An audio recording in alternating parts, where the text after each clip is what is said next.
Being a wife, mom, boss in the kingdom is not always easy. But here at the Kingdom Wife, Mom, Boss podcast, we're having those conversations. The things that you need to hear, the things that you need to help you, those topics that aren't often talked about, but they're burning in your heart. We're having those conversations right here. It's a place for you to come so that you can grow, you can evolve, and you can thrive in everything that God has put on your plate.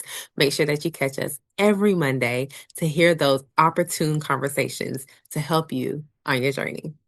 On this episode, And it was just really getting to the root of like, here is what I purpose you to do. And wherever you show up, this is what I need you to do in these situations. So it was, yeah, I would say it was truly just my identity, knowing that, that I am redeemed, knowing that I'm loved by God, knowing that I'm created in God's image. Um, and God loves me, and there's nothing, I can do about that. There's nothing I can do to change it. So that would be, yeah, that would be the biggest thing. I had to surrender to him. It was just, I'm not who I thought I was. Yeah. Um, For us to see, you know, do we really love each other? She was a wise woman. You don't know what you don't know, right? So once you're exposed to something new, you're like, wow, this is how it's supposed to. I don't know what to do. He will, of course, cover me in prayer. I have done things my own way, very erroneous. I mean, when I tell you endured, It was just the overflow of every emotion. The word widow, I completely despise. Has tainted this area of sex so much.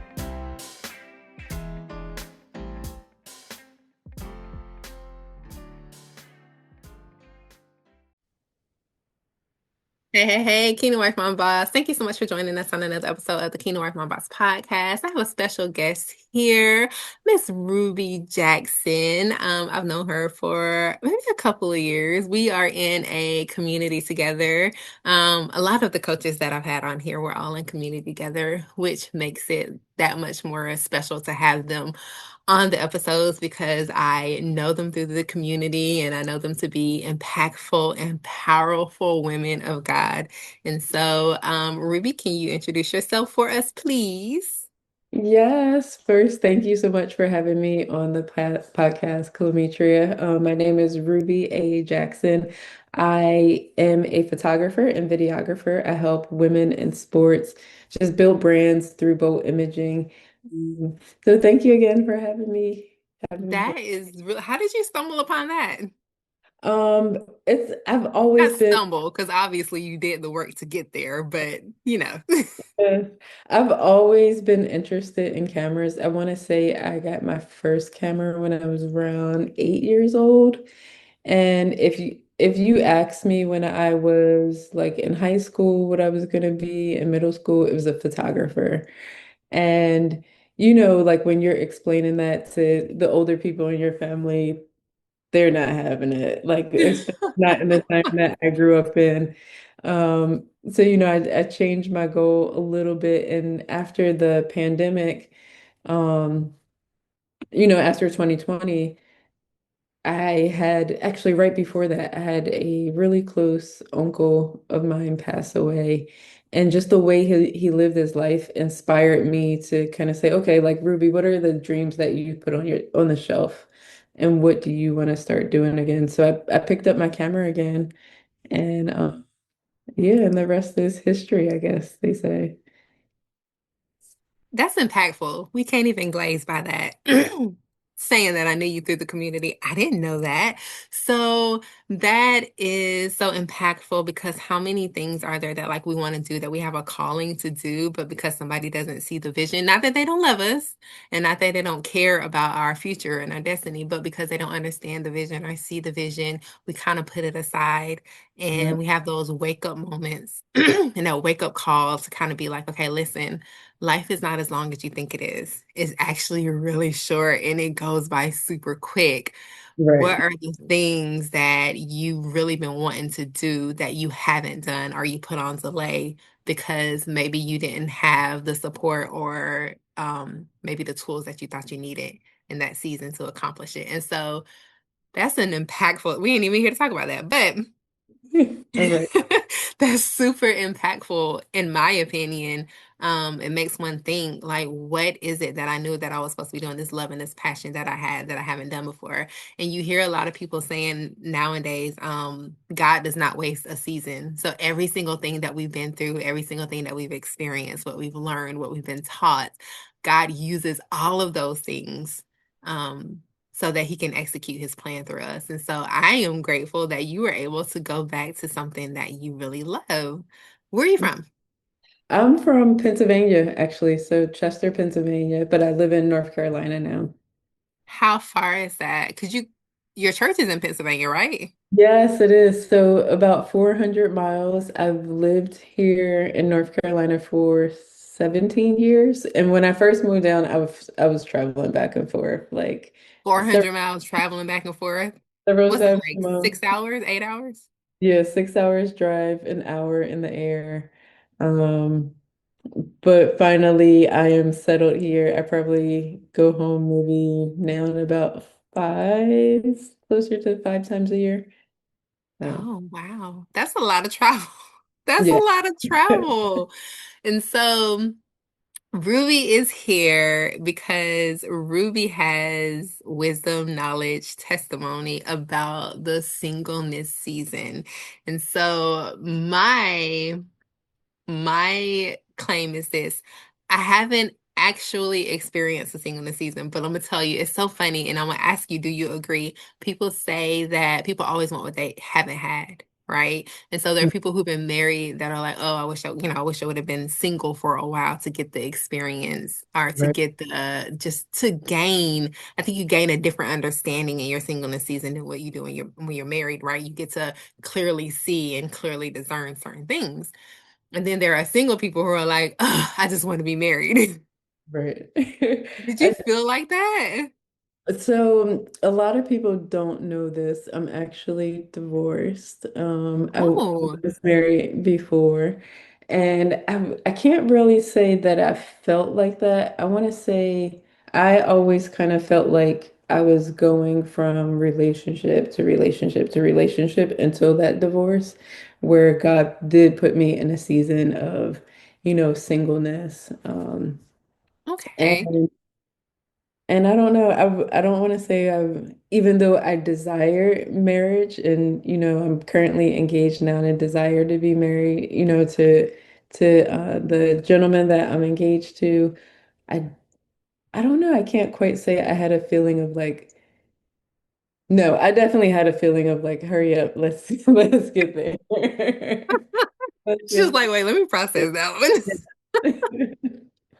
So, no, I did not know you were divorced. How long were you married before? So we were married for 7 years. 7 years. Okay, that's a pretty decent time. Do you guys still have like a friendship or is it cordial? No, we don't talk at all. So. Okay, all right. We won't get into that, but um, man, I think that's interesting. And I'm gonna tell you why that's interesting because I was having a conversation with my daughter actually. We were having a conversation about how people could rededicate their lives to God. Like they decide that their past is their past and that they're not going to no longer agree with or walk with the vision of their past. And they're going Mhm. to go in this new direction. They're going to rededicate their lives to God. And so I gave her the example of I don't know what Whitley's last name is. It Whitley? She's a influencer and she makes a lot of comedy videos about singlehood. She just got married, I think, earlier this year.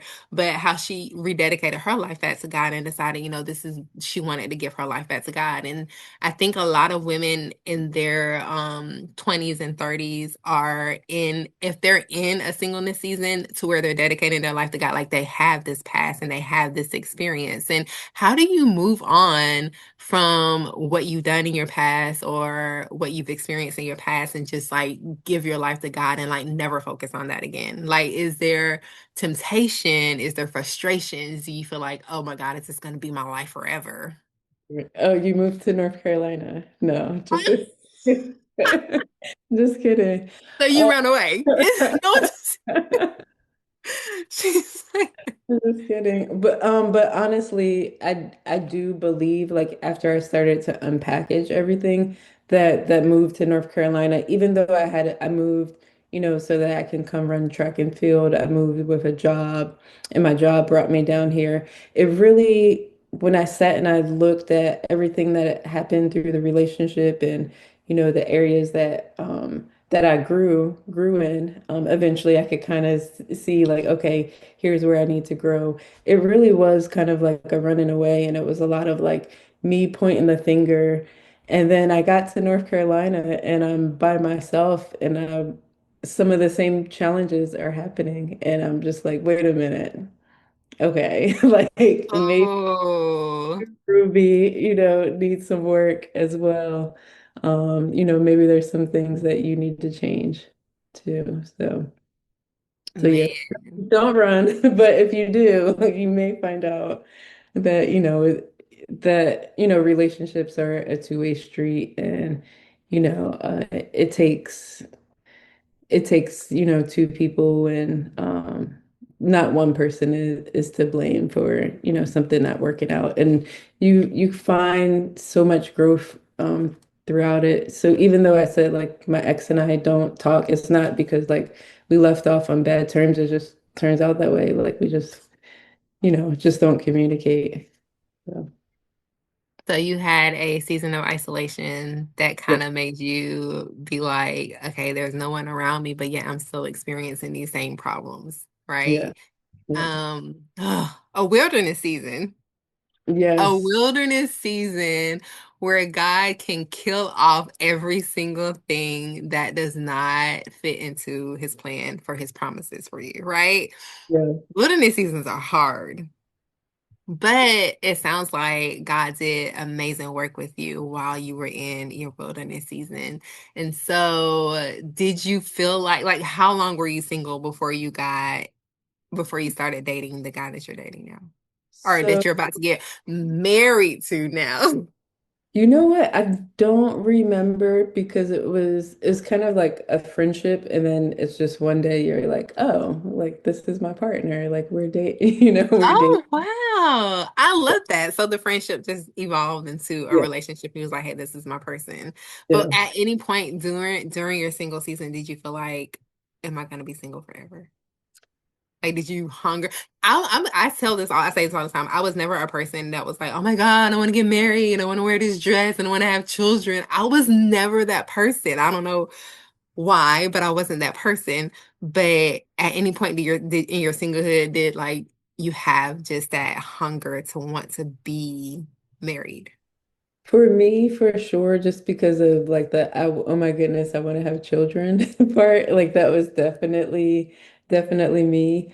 And it was just something I had to learn to like surrender to God, and just give to him, like, and just believe and just trust that if women in the Bible can have children at old age, I can. If I'm getting, remarried again later in life, it's something that can happen for me as well.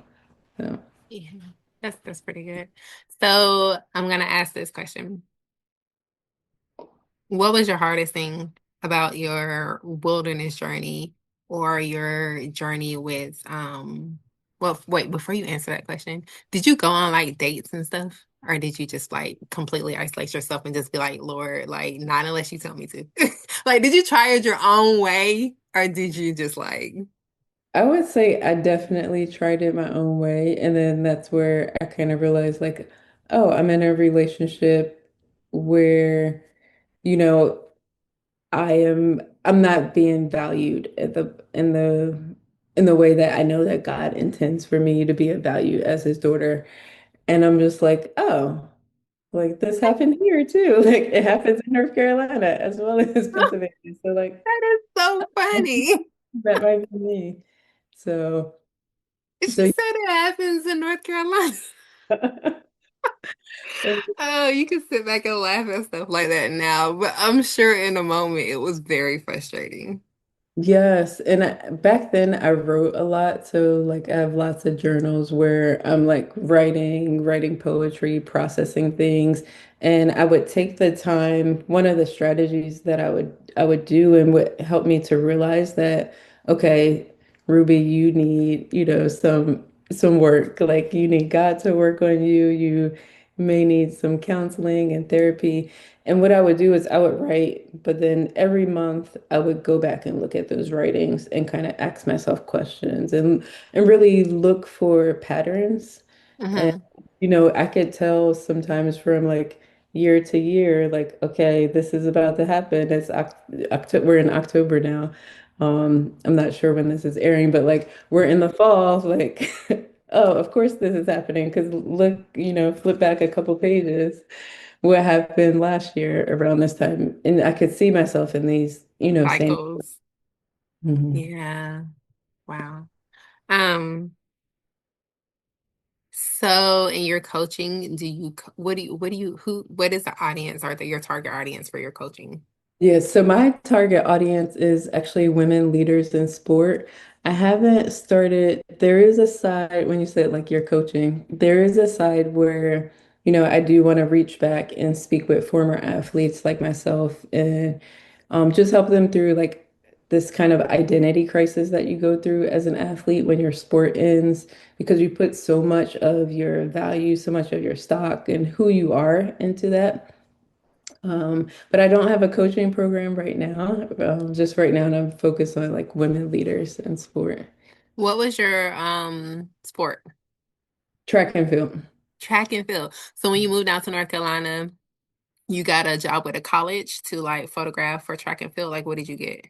Actually, I was working, and I'm still working full time in I guess you would call it like the pharmaceutical service industry. Hmm. So I had a job with a company in pharmaceutical service, and they moved me down. But part of the reason I had Target, North Carolina, is just because of the distance to home, which is Pennsylvania. It had a great distance between like the center of the state, which is where I live, had a great distance to the beaches and then to the mountains because I like both of them, even though I don't travel to any of them right now. And also a really great running community. So you could see from the pros to, peewees. Let's say, even though we don't necessarily have like peewees in track and field, but there was a community for everyone. So I knew that track and field was not going to be forever. And when it wasn't anymore, that I would still have an outlet. I would still have a community, of runners that I could fellowship with. So how long ago did you stop track and field? And so I moved down here. It's been a while. Well, I said 17 years, right? That I've Hmm. lived. In 2012 is when I stopped competing as an athlete. Okay. So, but you still run. I do still run like to keep in shape, not as much as I would like to. Sometimes in my mind, it's like it takes a while sometimes to disconnect from that. Like you're not running to try to make Olympic trials or Olympic team. Like you just need to run now to have fun, stay in shape, and hear So from what school did you run for? for Seton Hall University in New Say it one Jersey. more time. Seton Hall University. It's in Ah, okay. Orange That's very County. interesting. I don't think I ever knew that about you. And so you work in photography, you work in pharmaceutical, but you still have a love for like track and field. Do you ever think about like coaching track and field? I've had opportunities to coach track and field. One opportunity overseas in India, actually. Oh, And wow. yes, in terms of coaching, I know for sure that God has called me somewhere else. And like through this singleness journey, right? Um, like one of the hardest parts was the loneliness. So like you're trying to fill your time with like, okay, what are positive communities that I can be part of? And through this journey, I um I became a sports performance coach as well. And I spent so much time learning about like, okay, how I train the body for one day God to tell me like, I don't want you to do that. I need you to go train, I want you to train the mind because there's a gap. like the mind and the spirit, where for athletes, especially collegiate athletes and athletes who also are in school and they're students, there is a large focus on just their physical performance, and I want them to win. And I need them to pass their classes because I want them to win. And a lot of athletes really have this challenge with just leaving the sport, whether it was through injury, whether it's because your time was just done and the clock is over. Um, it really can be a challenge just to see yourself as more than an athlete. So when I first got the news from God, I was kind of like, why did you send me this way? You know? I love the Um, honesty. like, well, why'd you send me to do all of this if you knew I was gonna go here? And he's revealed certain different things on like you said, he doesn't waste any of those seasons.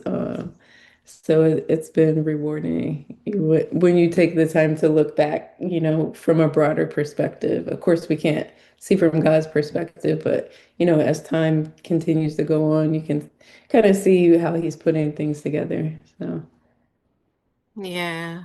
Oh, that's a lot of information I didn't know about you. Actually, very good information. That's crazy. You got an offer to go coach in India. yeah. Man, and somebody who does not have that relationship or that discernment would be like, oh, this is a great opportunity. I'm gonna go. And so it's funny that you ask God, why did you send me this direction if you were gonna have me to go in this direction? But there are a lot of times when we choose the direction that we want to go in without any kind of conversation with God. And so I talk a lot about people getting married without asking God. Like you just decide that this is your person and you're going to get married. And not to say that that's going to always like save the marriage, because I don't know if you heard the podcast episode that I did with Tamara when she was saying she knew when she got married to her husband, it was an assignment. Right. And so assignments, it sounds incredibly strange and weird when you put it that way. It's like did God put you together so you can get divorced? But here's my take on that. God didn't tell me that that's not what he told her. So I'm not going to say that's not what God told you, right? And I think there are people who would say that, but there are people who decide that they're going to get married and they're not going to have a conversation with God about it. And they find themselves in these really bad situations. And so I know, because I know who you are now, that you've prayed to God relentlessly about the marriage that you're about to step into. But back then, when the first time you got married, do you feel like you like seek God about it before you got married? Oh, absolutely not. Absolutely not. And there were just, looking back at it now, I would say I didn't even have a relationship with God at that point. I had actually kind of, turned away from him. And not that I didn't know him because I grew up, in the church and got saved when I was younger, but it definitely was a period of my life where like I wasn't, I didn't even think to say, okay, God, like, what's your will in all of this? So, So when you got to was your college? I don't know a whole lot about the college that you attended, but is it like a live on campus college? yes, yeah. Okay. So when you moved to college, do you feel like you really just like put put the Bible down and was just kind of like living your life? Yes, that was me. And thankfully, I had a roommate who every day read her Bible. When I look back on it now, like she covered me. She was kind of like the Abraham. I was Lot. That's what. Oh, What's the, that's so imperative. Like, because you don't really have an option on who your roommate is in a lot of these situations. Because when you go to college, you're not taking like your best friends with you. Some people do, but most of the time you're not taking your best friends with you. So having someone who you're rooming with that can keep you on track with what you already know. Not to say that it doesn't mean that you're going to like go off rails a little bit, but I think it's so important to like always have. She's like laughing. Are you thinking about memories? I cannot. It's always so important to have somebody that can keep you centered and focused, because when you go away to college, you are single. right. And I think that most of the time we're single. I think that if you don't have the foundation of Christ and you don't have the foundation of God, you can derail and like completely derail. Not to say that you won't mess up or you won't go off the tracks a little bit. You turn in that corner and your train just tilts a little bit, but you get back on track, right? But having somebody that is like focused, like center and praying over you and covering you in prayer, I think having that root is so important. And I think that's important still as you're an adult Mhm. and you're single. Even Yeah. when you're married, I think it's so important to make sure that you surround yourself with people that's going to keep you Christ centered and Christ focused. So, how long was this young lady your roommate? So we were actually only roommates for 1 year. I want to say the reason that we stopped being roommates was actually a decision of mine. I just chose to live in a different dorm. But we were both on the track and field team. So like we went to track track practice together when we were traveling and in hotels. We were roommates usually. And we had some of the very similar classes as well. So, Nice. That's really, really nice to have somebody that is in your corner like that. Um, Man, I don't, it's funny. It's really, really funny because I think that as we were talking at the beginning of the podcast, single people want to be married and married people want to be single, but we don't understand the walk in the shoes. Like you wouldn't want to walk a mile in my shoes with the things that I've struggled with and the things that I've been tormented with and the things that I've had to pray through and the things that I had to be delivered from. And so for you, what was something you felt like you really just had, like you struggled, you really had to leave it at the feet of God because you just couldn't do it by yourself? wow. I would say like communication. That was probably one of the biggest things I've learned that I had to get better in the relationship that I left and then in the relationship that I'm in now.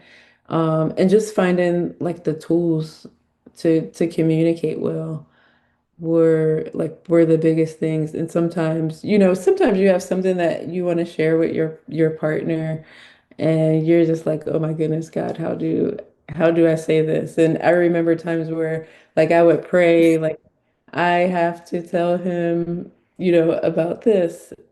And then maybe a few days later, like he starts the conversation and I'm just like, oh God, like you were hearing me. Like, thank you. I So, think there's still a struggle in marriage. It's like, oh, I really need to have this conversation, but I don't know. Like, is this about to kick up some dust? Like, what is this about to do? So definitely a prayer to ask God, like, hey, God, can you like lay this on his heart? Like, mhm. I literally go to God and be like, hey, I know this is your son. Can you talk to him real quick? Yes, those types of conversations. But there's a healing process that has to happen, whether you're single, whether you're married, whatever it is that you are, like wherever your position is right now, there's a healing process that has to happen because I feel like all of those things you have to surrender to God. So for me, a big thing was surrender. Right. A Mm, big thing was surrender. And the reason why surrender was an issue is because my husband was not the godly man that I wanted him to be. And so mhm. I didn't want to surrender to him. But I had already agreed to surrender to him when I said I do, right? When I decided that, God, okay, this is your marriage, but I don't want to like surrender to him or fully surrender to him. It was a big issue for me. And one of the ways that are the tools that God gave me as far as like how to surrender to my husband is to not look at him the way that I see him, but to look at him the way that he sees him and the way that like where he created him and how he created him to be. And that I wasn't surrendering to my husband. I was surrendering to the will of God. I Oh, was surrendering to God's instructions and God's plans and God promises. And so that made it a whole lot easier because I mean it still has to be a heart posture because you can't be like yes and be obedient to everything but in your heart be like you know what I mean. Yes. So for me, surrenderance was work. Like God had to get in there and do some work and be like, this is where you need to be. This was what your heart posture needs to be. And so I'm wondering for you in your wilderness season, the journey between marriages, what was something that God had to get in there and really work in? And not just the communication part, but something that he needed to pull out of you, like something that had to be worked on. Yeah. I would say like I know we talked about this in terms of context of like being a former athlete, but like really my identity, I would have to say that because when I look at the history of my life, right, there were different things that happened to me when I was younger as a child, which, caused me to make certain decisions later as an adult. And it really like God, I had really had to surrender to God, like who am I really? Like who am I to you? Help me to see me the way that you see me is something that I would pray. And I really had to give that over to God because there was like so many things in my mind, that I am. And just so many titles that I hold, whether it's, in the science field, whether, it's artistic or in sports. And it was just really getting to the root of like, here is what I purpose you to do. And wherever you show up, this is what I need you to do in these situations. So it was, yeah, I would say it was truly just my identity, knowing that, that I am redeemed, knowing that I'm loved by God, knowing that I'm created in God's image. Um, and God loves me, and there's nothing, I can do about that. There's nothing I can do to change it. So that would be the biggest thing. I had to surrender to him. It was just, I'm not who I thought I was. Yeah. That's big. Last week I was talking to, well, was that last week or the week before last? But he was Mhm. talking to me about powder and clay, Mhm. right? And so he created us to be who we are and for purpose. And throughout life, we pick up these different identities. And before God can get us back on track, he has to like level us out. Like he has to remove these impurities and remove these titles and these weights and these things that we've come into agreement or have attached ourselves to us, I guess is what it is. And it's not even always a bad thing, right? That's the tricky part. It's not even always a bad thing. Sometimes it's just something that we've come across that we've decided that, this is part of who we are. And God's like, no, that's not who I called you to be. Do you feel like there is ever a point, like usually God speaks to us about the things he would even have us to do. Do you ever feel like there's a point where God is going to have you um I don't necessarily coaching, but like in a position of leadership or stewardship for women in their single seasons? You know what? I have not considered that or asked them that. I am the oldest girl of, there's five of us girls. What? Your mama got how many? Five girls? Yeah, Baby, let me pray for her. What is this? yeah, I my mama had seven children. There's six of us still living. Um, And I'm trying to think how many of my siblings are single. So it's possible, like a lot of the roles that I kind of find myself in now, I've realized like, oh, like this was kind of training ground because I have all of these younger sisters that do look up to me. But if that's something that he wills and he intends, prayerfully, my heart would be open to it. So she said prayerfully, but I don't want to deal with these people in these single seasons.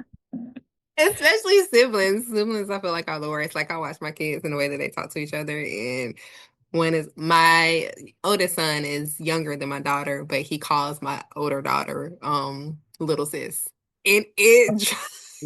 it drives her crazy. So siblings are so funny to me. I don't know. So it sounds like you finished high school, you went to college, you had this process. Do you hear my dog barking in the back? No. Oh my gosh, he goes crazy when the garage door opens. I'm like, chill out. But anyways, you had this season of track and field, which is something that you absolutely love, and you had marriage, and then you had divorce, and then you had this season of wilderness season where God remolded you and reshaped you and removed some things from you, and then he said, here is the Yeah, life yeah. that I have for you. Here is the what I have planned for you. And because of your obedience and your willingness to do the work, like you're being able to walk out the things that he has for you. What is something that you would like to share with somebody who is in a season where they just feel like, oh, I'm going to be in this season forever. I'm going to be single forever. And how do I get to, like the person who so oh, that is a good question. I'm gonna come back to that question. This Okay. person that wants to be married so because people idolize marriage and they Sure. idolize children, like they idolize these lives, and so it becomes to the point where they desire this thing more than they surrender to God. Mhm. And what is something that you would say to this person? There's actually something I just heard right before this, and it's so funny you talked about a wilderness season because as I was like looking over some of the questions I knew you would ask, I was like, oh, I was reminded of Exodus where like God purposely sends the Israelites a different path. He sends them on a longer way. And what I heard this evening is that the Lord is protecting his investment. So I would encourage that woman or man to just remember that like you are an investment in the eyes of God. You are created in his image and he's protecting you. Continue to pray for yourself to surrender to God. Continue. There's so many things that we can pray for our future spouses. Like we can pray for their relationships, their friendships. Um, we can pray about their past. We can pray for future children, their relationship with Christ. There's just so many different things that we can pray about. So I would just encourage them to like pray and know that God has a plan. He has a purpose, and that he is like he has a reason, right? For this delay. And what he was doing with the Israelites is he was protecting them because he knew that if they went the shorter route, that they might become disheartened because of the people that they would have to encounter if they went the shorter route to get through and get to the promised land. So, That was deep. Disheartened because the people that they will encounter yeah. on the way to the promised land. Mm. Man, that was deep, right? And Yeah. God take you, because what would your life be like if you stayed in Pennsylvania and you didn't go to North Carolina? Like, what would your life be like? I Because have you're gonna be in this land where you still are reminded of the old you and like encouraged to be the old you. And God's like, no, come over here because I got something new for you. Like, I need to reform you, remake you. Like, what would your life have been like? Oh my gosh. I haven't thankfully thought about that in a while because it's just like you once you like start to surrender to God, you're like, oh, take this too. I don't want to worry about that. I don't even want to speculate. Um, but I do know that like sometimes even when we veer off, even if it's just a little bit, it may not look like it makes a difference in the long run. But let's say we're flying from North Carolina to Pennsylvania, and the plane now just takes a slight detour of a few degrees, to the east.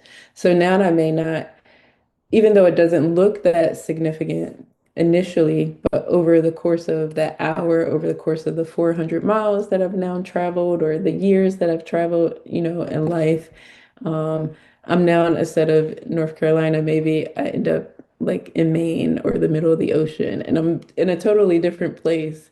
In the So middle of the ocean drowning. right. So I think for sure I would be in a different place. I don't know if I would have had that isolation time to really realize that, okay, there's parts of me that God needs to work on and I need to surrender. And I don't know if I would have realized that, okay, like there's something else for me, outside of who I know myself to be. God has a different identity and a different purpose for me. That's beautiful and so true. And I'm so glad that God allowed you to have that revelation and that you are the Ruby that is sitting before us today. The Ruby that has been equipped, empowered, and changed and shifted, and the Ruby that's about to walk down the aisle. So when you get married, And so we are just planning something small later this year. So, that's listen. See, because we had that conversation too with Tamara, because she was talking about the people that you take your vow in front of should be people that you should be able to go to for wise counsel. And you mm, have these and so you have these marriages that they got 400 people on the invite list. And I'm like, 350 of them people don't even care about y'all marriage. Like it's just being incredibly honest, right? And so looking over like the marriages that people have, like, do you actually know these people? Like, do you know that these people actually are coming to like cheer your marriage on and they're praying for your marriage and praying for your union? And can you go to them for wise counsel? So I think small, intimate ceremonies are a beautiful way to go, and just making sure that you're surrounded by people that you absolutely love. yes, It's a beautiful. How long you been engaged? I agree. We have been engaged since 4 or 5 years. Yeah, for five Your years. best friend became your, um, what am I trying to say? When you're engaged. Oh, I don't know. What is it? I don't, Your fiance. Oh my gosh. oh Your yeah, best friend. oh Your yeah. best friend became your fiance and now he's about to be your husband. That is a beautiful love story. Mhm. So, do you have anything else that you want to share with the Kingdom Wife Mom Boss community, either the singlehood community or the sporting community? I didn't realize the intensity of playing sports of just feeling like, this is your identity and not really walking with your true sense of like who God created you to be. Like you're not just this. So Yeah. that was revealing to me. But is there anything that you want to share with any woman on the podcast? No, I think I probably would just want to reiterate like just trust God, like trust that he knows what he is doing. Give him permission to take the lead, continue to surrender to him. And in the singleness season, there's so many great opportunities to really get the opportunity to learn about yourself, and to just prepare for marriage. So yeah, thank you so much for having me on the podcast. Yeah, thank you so much for coming on and just sharing your testimony and your journey. I think I pray that I'm sure it is very enlightening and helpful for any woman in their single season who is just like, will I be this forever? And I just want to say in closing, like, even if God has you single forever, like it doesn't mean that he doesn't love you or he doesn't deem you worthy enough to be a wife. It just means that his plan is different for you. Maybe he has some things that you need to tackle and take care of to where he doesn't want you to be assigned in the role of a wife. I think that being accepting of what God's plan is, no matter what God's plan is where our heart posture has to be. And I think that's a hard position to be in. Yes, Yeah. absolutely. It's the safest one to be in, though, even though it's Yeah. hard. It's so safe. That's Yeah. The safety of God's arms. All right. Thank you so much, everybody, for listening in and for joining me, Ruby, in conversation. And I will catch you guys on the next episode. Talk to you later. Bye. Hey, I hope that you enjoyed the episode. Make sure that you catch us every week here on the Kingdom Wife Mom Boss podcast, where we are bringing you new episodes, new content, new information, new empowerment, new strategies, and new strength. Until then, I'll catch you next time.